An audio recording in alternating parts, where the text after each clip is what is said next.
Hello, welcome to Codex. This is Fazilat Ali Ahmed and I will be teaching you Python. Today, we will learn about the syntax and types of variables used in Python programming. So, let's start. Click on this arrow. You can see the main.py file. This is the default Python file in project. The extension of Python file is .py. Now, if we want to make a file with custom name, right-click the project and here from New, select Python file. Here, write the name of file and click OK. But if we execute the project, we will get error because it's looking for main.py and that file does not exist. So, from here, we will configure it. We will write the name of our custom file here. Now we will run the code. Okay, you can see the output here. Let's move forward. Last time we have created our first program where we have used print statement. Let's discuss a bit about it. We will write print after that at the parenthesis. You can either use double quotes or single quotes inside it and write whatever you want to print inside the quotes. We will use double quotes if the text inside contain an apostrophe. We can also use an expression like this inside the print statement. This line will print 5 asterisks.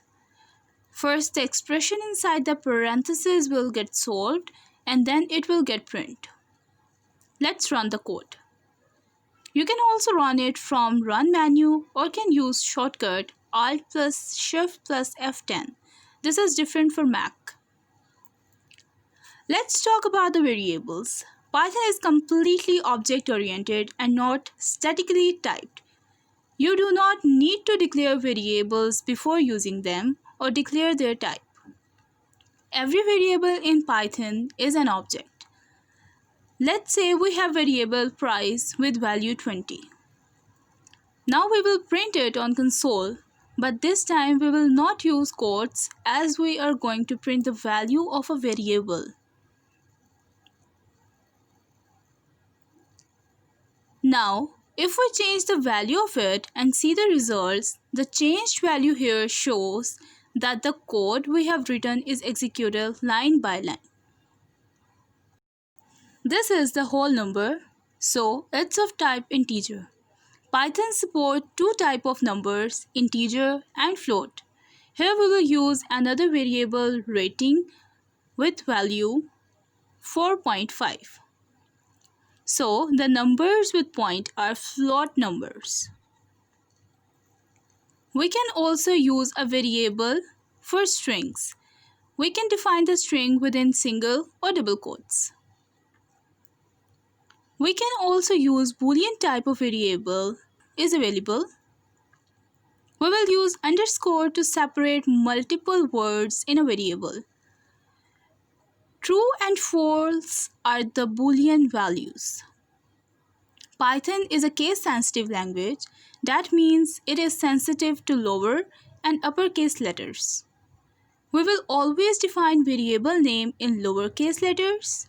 Here, true and false with T and F capital are keywords in Python and that are not same as with lowercase t and f. Python does not understand it and we can see the red line under it which indicates an error. For this program, we are storing the values in computer's memory. Simply values can be integer, float, string, or a Boolean. For Python, we can also store complex values like list, dictionary, and objects. That's what I'm going to show you in future. Here I have an interesting exercise for you, so you can practice what you have learned so far. Write a program to print a student detail and his present status. Here you will define three variables, name, age, and Boolean variable that define is the student present or absent. That's all for today. If you found this video helpful, give it a big thumbs up and share it with others. Be sure to subscribe my channel as I'm gonna upload a series of videos on Python programming and I don't want you to miss any update. Thank you for watching. I will catch you in the next video. Happy learning!